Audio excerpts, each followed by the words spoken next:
Alright, so ang video naman na ito ay para doon sa mga kababayan natin na nagtatanong kung paano nga ba i-input yung pag-ibig number mo doon sa PUAA registration mo kasi kailangan po yun, required po yun ng PUA na makita nila doon yung pag-ibig number.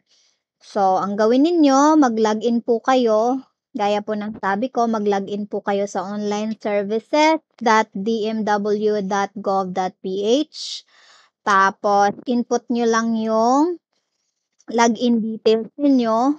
Nasa first video ko po yon. Tapos, pagka-input nyo po ng details ninyo, login details ninyo, ayan, of course, yung email na ginamit ninyo, tsaka yung password na ginamit ninyo.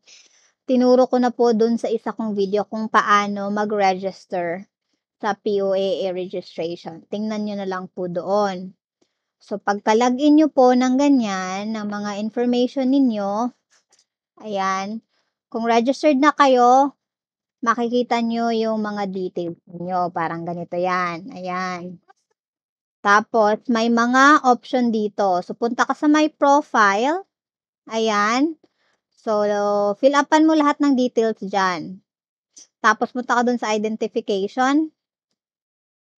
Tapos, ayan. So, pwede kang mag-add ng identification. May mga options dyan. So, pag-ibig yung i-click ninyo, ang ilalagay nyo po dito sa number, hindi po yung pag-ibig ID ninyo, yung RTN po. Yung registration tracking number. Hindi po tinatanggap yung pag-ibig ID number dito.